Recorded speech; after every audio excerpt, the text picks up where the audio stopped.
Hello friends,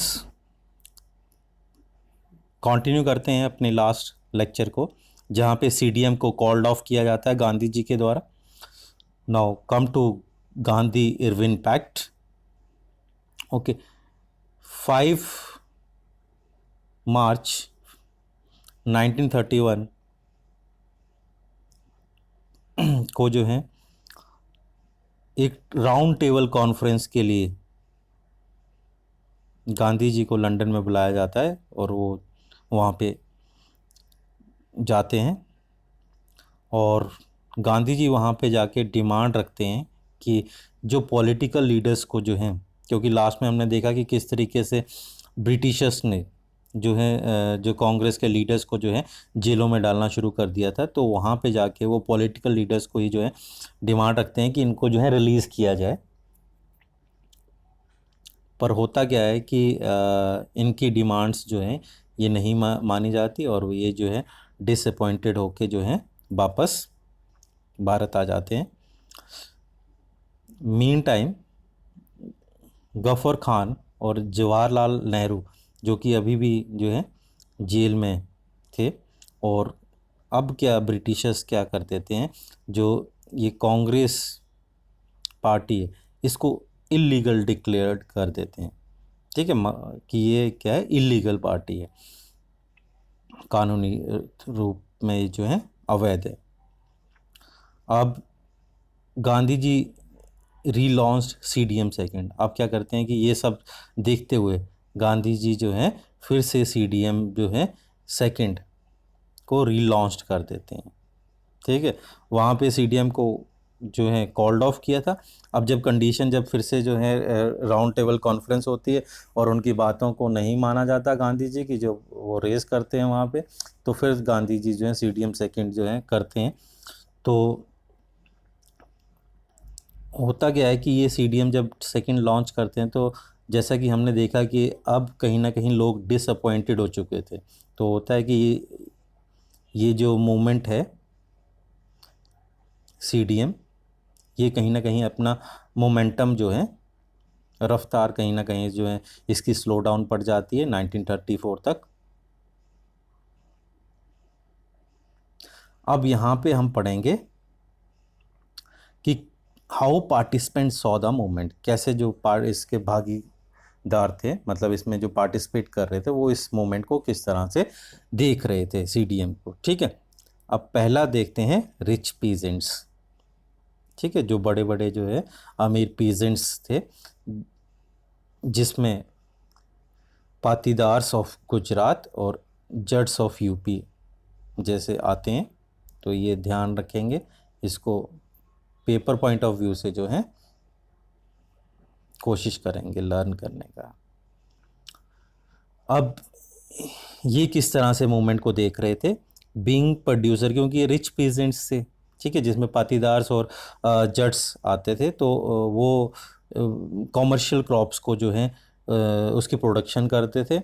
तो हुआ क्यों, क्योंकि हम पहले देख रहे थे कि क्या हो रहा है, world depression, great world depression हो चुका था, जिसके कारण क्या हुआ था कि ये प्रोड्यूसर्स, इन्होंने बहुत ज़्यादा क्रॉप्स जो हैं बेचने के लिए जो है पैदा कर रखी थी, मतलब ग्रो कर रखी थी, हार्वेस्ट कर की थी। तो डिप्रेशन आने के कारण क्या होता है कि सारी प्राइसेस फॉल कर जाती हैं, जो इनकी प्रोडक्शन की कीमत डाउन हो जाती है, तो इनको बहुत नुकसान होता है। एज ईयर इनकम डिसअपियर्ड, क्योंकि इनकम कम हो जाती है, ख़त्म सी होने लगती है। फाउंड इट इम्पॉसिबल टू पे गवर्नमेंट रेवेन्यू, पर गवर्नमेंट जो ब्रिटिशर्स थे वो रेवेन्यू कम नहीं करते, उनको तो रेवेन्यू पे करना ही है। ठीक है, तो यहाँ पे रिच पीजेंट्स के लिए जो है मुश्किल आ जाती है कि कैसे वो गवर्नमेंट को रेवेन्यू पे करेंगे। तो इस तरह से वो सीडीएम में, क्योंकि उन्हें एक ही राह दिखाई देती है कि हम सीडीएम को जो है उसमें पार्टिसिपेट कर लेते हैं, और बड़े जोशों से वो जो है इसके सपोर्ट में आते हैं। ठीक है, और जो भी बाइकआउट मूवमेंट्स होती हैं उनको जो है फॉलो करते हैं। For them fight for Swaraj was against high revenue, और इनके लिए स्वराज का क्या मीनिंग था कि जो इनका हाई रेवेन्यू था उसे कहीं ना कहीं जो है कम किया जाए। मुश्किलों की टाइम है, पैसा कम है तो कहीं ना कहीं रेवेन्यू भी कम किया जाए। But they were deeply disappointed, ठीक है, डिसअपॉइंटेड हो जाते हैं जब 1931 पे जो है सीडीएम को कॉल्ड ऑफ गांधी जी कर देते हैं, ठीक है, और ना ही उनके कोई रेवेन्यू रेट रिवाइज होते हैं।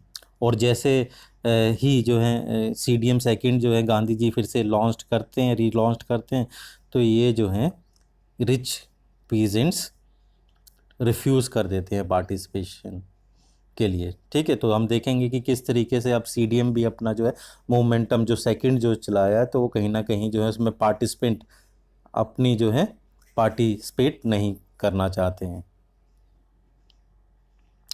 सेकंड आते हैं हम पुअर पीजेंट्स की तरफ, ठीक है। ये वो किसान है जो ऑलरेडी पुअर हैं, मतलब किसी की खेतों पे जाके काम करते हैं, ठीक है। Small farmers cultivated on landlords lands, मतलब किसी के बड़े बड़े जो हैं लैंडलॉर्ड्स हैं उनके लैंड्स पे ये काम करते हैं। एज डिप्रेशन कॉन्टीन्यूड, इनका भी कनेक्शन डिप्रेशन से ही है, इकोनॉमिक डिप्रेशन से। तो स्मॉल फार्मर्स के लिए भी मुश्किल हो जाता है ये रेवेन्यू देना, ठीक है। और ये डिमांड, इनकी डिमांड होती है कि लैंडलॉर्ड जो है इन जो रेंट रेवेन्यू उनको देना है, तो वो उनको लैंडलॉर्ड्स जो हैं इन पुअर पीजेंट्स का रेंट माफ़ कर दें, ठीक है। बट कांग्रेस जो पार्टी है वो उसको सपोर्ट लैंडलॉर्ड्स की भी है, ठीक है। तो इनकी जो नो रेंट कैंपेन है वो कहीं ना कहीं कांग्रेस जो है सपोर्ट नहीं करती है, क्योंकि कांग्रेस को डर है कि लैंडलॉर्ड्स जो हैं अगर ये पुअर पीजेंट्स को सपोर्ट करेंगे तो लैंडलॉर्ड्स कहीं ना कहीं नाराज़ हो जाएंगे, इनका साथ छोड़ देंगे। अब आते हैं third category, third social group, मतलब बिजनेस क्लास। अब देखेंगे ड्यूरिंग फर्स्ट वर्ल्ड वॉर जो इंडियन मर्चेंट्स थे और इंडस्ट्रियलिस्ट थे, इनको बहुत फ़ायदा हुआ। पर क्या होता है कि कॉलोनियल पॉलिसीज़, जो ब्रिटिश पॉलिसीज़ होती हैं, वो कहीं ना कहीं इनकी जो बिजनेस एक्टिविटीज़ को कंट्रोल कर रही होती हैं। So they wanted policies which supported them, तो ये सभी ऐसी पॉलिसीज़ चाहते हैं जो कि इनको सपोर्ट करे। तो इसीलिए जो है ये सीडीएम में जो है पार्टिसिपेट करते हैं। दे वांटेड प्रोटेक्शन, सॉरी हाँ, protection against imports of foreign goods, जो बाहर विदेशों से आने वाली जो चीज़ें हैं उस उनसे भी इनको प्रोटेक्ट किया जाए, कि इम्पोज नहीं किया कि आपने विदेश जो फॉरेन गुड्स हैं उसका जो है इंपोर्ट करना है, ऐसा ना हो इनके साथ। तो कहीं ना कहीं इन सब के लिए जो है ये सीडीएम को पार्टिसिपेट करना चाहती हैं। Indian Industrialist and Commercial Congress in 1920 and Federation of India Chambers of Commerce and Industries means FICCI in 1927, ठीक है। 1920 और 1927 में, ठीक है, ये बिग जो है ऑर्गेनाइजेशन सेटअप कर ली जाती हैं जो कि ट्रेड एंड कॉमर्स को प्रमोट करने के लिए बनाई गई थी। और इसमें जो है परशोत्तम दास, ठाकुर दास एंड जीडी बिरला, ये जो है इम्पॉर्टेंट रोल प्ले करते हैं। और ये बिजनेस क्लास जो है कहीं ना कहीं सीडीएम, सिविल डिसोबीडियंस मूवमेंट में जो है फाइनेंशियल सपोर्ट भी करती हैं, ठीक है। और and refuse to buy and sell imported goods, और जो इंपोर्टेड गुड्स हैं उसको उनको ना खरीदना, ठीक है, और ना ही बेचना, ये भी जो है मानती है। और they saw Swaraj when colonial restriction on business would know longer exist. अब इनके लिए जो है बिजनेसमैन के लिए स्वराज क्या था, फ्रीडम क्या थी, कि जब कॉलोनियल रिस्ट्रिक्शन इनके बिजनेस पे नहीं रहेंगी। तो अब देखें कि हर एक कहीं ना कहीं नेशनल मूवमेंट के साथ जुड़ा है, बट उसका अपना अपना जो है आइडियोलॉजी है, अपना अपना एरिया है जिसको देखते हुए वो इसको जो है जुड़ रहा है। अब आते हैं इंडस्ट्रियल वर्किंग क्लास। हालांकि जो है सीडीएम में जो है बहुत से लोगों ने मतलब जो इंडस्ट्रियल क्लास वर्कर्स थे उन्होंने भारी मात्रा में इसमें पार्टिसिपेट नहीं किया था, सिर्फ नागपुर रीजन को छोड़ के। तो जो पार्टिसिपेंट थे इसके, जो पार्टिसिपेट जिन्होंने इसमें किया था, वो गांधी जी के जो है जो प्रोग्राम है उसको फॉलो करते रहे, और उन्होंने भी जो है फॉरेन गुड्स को बाइकआउट किया। Their other movement was against low wages and poor working condition, और उन्होंने जो है लो वेजेस और वर्किंग कंडीशन जो ठीक नहीं थी उनके खिलाफ भी जो है मूवमेंट चलाया। बट यहाँ पे भी हम देखेंगे कि कांग्रेस इनकी वांट्स, जो इनकी डिमांड्स थी, ठीक है, उसके साथ नहीं खड़ी हो पाई। क्यों? उसके पीछे कारण ये था कि वो जो इंडस्ट्रियलिस्ट थे उनको वो खोना नहीं चाहती थी, क्योंकि अगर ये इनकी डिमांड्स को, वर्कर की डिमांड को रेज करती, कहीं ना कहीं जो इंडस्ट्रियल बिजनेस ग्रुप था वो कहीं ना कहीं कांग्रेस के खिलाफ हो जाता। अब यहाँ पे देखते हैं कि वुमेंस ने कैसे इनको इसमें जो है सीडीएम को पार्टिसिपेट किया और कैसे उसका जो है आइडियोलॉजी रही। During Dandi march, thousand of womens came out from their home to listen Gandhi ji, ठीक है, सुनने के लिए गांधी जी को जो है अपने घरों से बाहर डांडी मार्च के समय जो है वुमेन्स आई। They participated in protest movement and manufacturing salt भी जो है वुमेंस ने बनाया, और कुछ वुमेंस को जेल में भी डाला गया जो है ब्रिटिशर्स के द्वारा।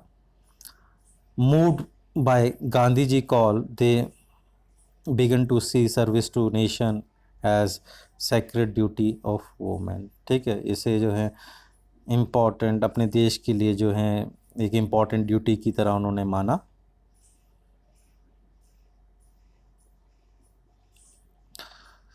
तो अब अंत में जो है ना लिमिटेशन की तरफ आते हैं कि क्या क्या लिमिटेशन रही सीडीएम की, ठीक है, क्यों नहीं ये जो है सब तरफ फैला, हर ग्रुप्स ने इसको क्यों नहीं एक्सेप्ट किया। Not all social groups were moved by concept of Swaraj. पहली चीज़ क्या थी, क्यों जो है ये कुछ ही जगह सीमित रहा? पहला कारण उसका है Congress had ignored Dalit and depressed class, क्योंकि कांग्रेस ने क्या किया था कि दलित और डिप्रेस्ड क्लास को जो है इंक्लूड नहीं किया था, उनको इग्नोर कर दिया था, ठीक है। अब क्यों? इसके पीछे उनका अपना जो है डर था, ठीक है, fear of offending the conservative high class Hindus. जो कंजर्वेटिव हाई क्लास हिंदूज थे वो ये, उनको डर था कि कहीं ना कहीं ये जो है उनकी रीतियों को जो है ना माने, ठीक है।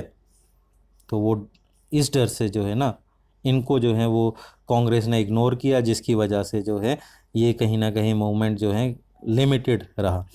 Second thing is from mid 1920 Congress was most visible as Hindu dominating party, ठीक है, ये this is the most important factor.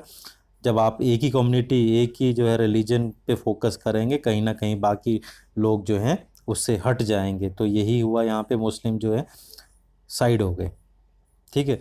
और Mohammad Ali Jinnah demanded separate electorate for Muslim as he feared that the culture and identity of minorities would be lost under dominating Hindu majority। जैसे कि Congress Hindu dominating party की तरह उभर रही थी, तो मुस्लिम्स ने भी अपना जो है सेपरेट इलेक्टोरेट की डिमांड रख दी। उनको डर था कि कहीं ना कहीं उन माइनॉरिटीज़ की आइडेंटिटी कहीं ना कहीं ख़त्म ना कर दी जाए। तो मुस्लिम लीग्स इस्टेब्लिश होता है 1920 में। तो कहीं ना कहीं ये जो यूनाइटेड स्ट्रगल थी वो कहीं ना कहीं उसे सेट झटका लगता है, जो एक सेटअप में चल रही होती है, कहीं ना कहीं वो जो है अब उसे प्रॉब्लम्स ही आ रही है। और मोर ओवर क्या होता है कि इंडस्ट्रियलिस्ट वर्कर क्लास भी जो है ना participate in large number except Nagpur region, क्योंकि वो भी जो हैं कुछ ही लोग नागपुर रीजन के ही लोग जो हैं इंडस्ट्रियल वर्कर जो हैं जुड़े रहते हैं, जो ऑलरेडी हमने डिस्कस पहले किया। तो अब आते हैं इसके जो हैं इस टॉपिक पे पूना पैक्ट पे।